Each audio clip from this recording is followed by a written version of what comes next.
And now, it's time for another Dice Tower review with Tom Vasel. Today we're reviewing, and the reason I do that is because I don't want people to get on my case about mispronouncing it.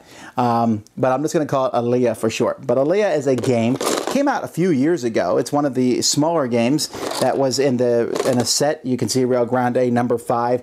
I don't remember all the other games that were in this set, but this is a dice rolling game, which really attracted me because I like dice rolling games. And I think that this game would be super popular if it wasn't for the fact that Kingsburg came out shortly thereafter, or right around the same time. And Kingsburg is honestly a more deluxe, cool, and more fun game. That does not mean it's a bad game. I'll tell you now that I do enjoy it, so that you're not thinking I dislike it, but let me show you how it plays.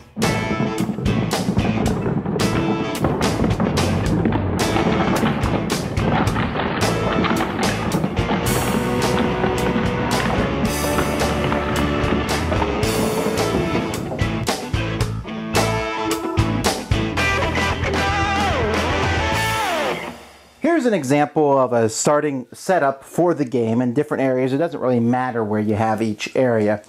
Players are going to have 8 dice of their color. And the way this game works is it's a little like Yahtzee in the sense that on your turn you're going to roll dice, and then you need to allocate some of those dice somewhere. And then you can re-roll the rest and keep going. You don't have to use all your dice. You can if you want to. So when you're putting dice out in different spots, what are you trying to do? Well, over here in the castrum, you're just trying to put groups of the same. So I could put 3 4s here. I could even put 1 5 there. Now, the only restriction that you would have is that you can't put the same grouping that someone else has. So if I have 3 4s there, then you can't put 3 4s there. Over here, I just need to have a straight, so I could have a 4 3 2, and someone else could put a 5 4 3 2 1. And again, you can put as many dice there as you want. I could even put just 1 die if I wanted to, but you can't put the same exact straight someone else has. Now, I can add to a straight. If I put 4 3 2, and later on I roll 1, I can add to it as long as no one else has 4 3 2 1. Same thing here. If I rolled another 4 later on, I could say I have 4 4s, as long as, again, no one else has 4 4s. The templum's a little different than the first two. And this first one, any die will work. Once you put a die there, you just take one of these tokens and look at it. Ooh, they're worth 1 to 3 points. This one happens to be 3. The next player who goes there has to put 2 dice, and they have to be a total that's higher than the first die. Well, that's not hard. The first die is 3. 10 is definitely higher than 3. That person gets to take 2 tokens. The next person can put 3 there. And then the next person can put 4 there. Of course, they could add to the ones they already have there, taking that many tokens. Players also have the opportunity to put any die down here, or if they can put down 2 dice at the same time if those dice are a combination that equals 5. You want to put your dice as far to the left as possible. If you get a die that's already the same number as one that's there, you would push that one over and take its spot. And if a player has absolutely nowhere else to put their dice, they can always send their dice to the latrine, which is where dice will get if they get pushed off the end here. At the end of a round, we will score, and you can take each section at the templum. Whoever has the most dice there gets to keep 2 of the tiles that they took, no matter how many they took. So if I took 3, of course I'm going to keep the ones that are worth the most, and everybody else gets to keep 1 tile. Here at the castrum, each player gets 2 starting from the top. Whoever has the most of the same all the way down to the bottom will get to take one of these provinces. Each province is worth a certain number of points and is also a specific color. Over here, only the top 2 people at the Senate get anything. The top person gets 3 tiles, picks one of his choice, keeps it, and gives the other 2 to the second place, who gets to keep one of those. This gives me like 1 point for every man. These are basically bonus tiles, 1 for every province I have. There's lots of different bonus tiles in this game. Down here, each player will take the matching, or I'm sorry, not the matching, starting with the person who's farthest to the left, each person is going to get their choice of these senators or these patricians down here. Now, these patricians can only live in a province that matches their color, and each province can only hold 1 male and 1 female of each type.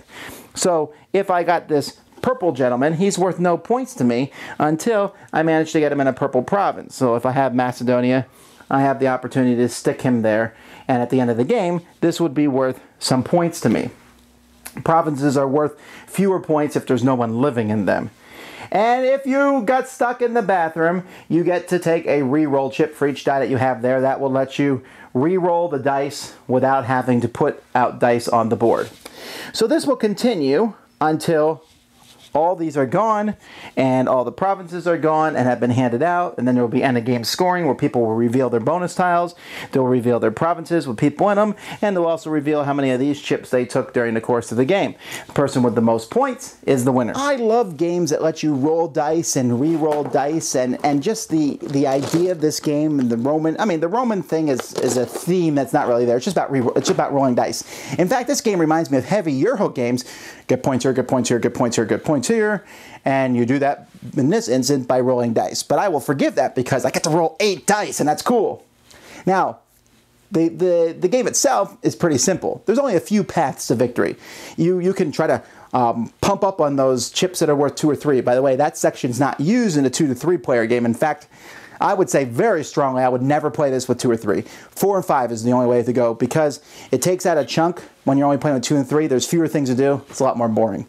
With 4 or 5, there's all kinds of people rolling dice, and so you roll dice, and when you take one of these areas, I can put 6 6s down if I roll them. Boom! That's mine! Well, yeah, but I just used up 6 of my 8 dice, and then the other 2 dice aren't going to get me many things. So that's a neat aspect to the game. You know, someone might get super lucky and roll, but they're going to use a lot of their dice to get it. How many of those bonus tiles do you need? How many points will those bonus tiles get you? So you got to figure that out. And there is a sheet because the bonus tiles are not obvious by looking at them what they do. So some of them are, but most of them are not. So you're constantly looking at the sheet, which bonus tile do I want. And other than that, though, I think the game is pretty cool. It has some neat mechanics. It takes that Yahtzee thing about re-rolling dice and does something with it that not many other games do. Comparing to other roll the dice games, I think Kingsburg and Alien Frontiers are both better than this one. However, they're longer than this one too. This one here, the box time on it says, where is the box time on here? 60 minutes. But I think you can get it done in 45 minutes once you know what you're doing. So it's a faster game, and it's one that people pick up pretty easily. There's a few quirks, like I said, the bonus tiles and knowing how to match the right province with the right Roman citizen.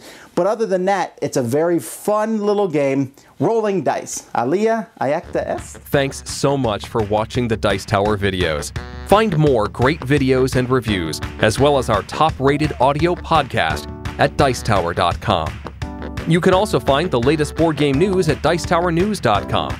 I'm Eric Summerer, and you've been watching The Dice Tower. The Dice Tower is sponsored by Fun Again Games, the world's best game source. Fun Again Games has over 5,000 games available. Check them out at funagain.com. Please shut the door.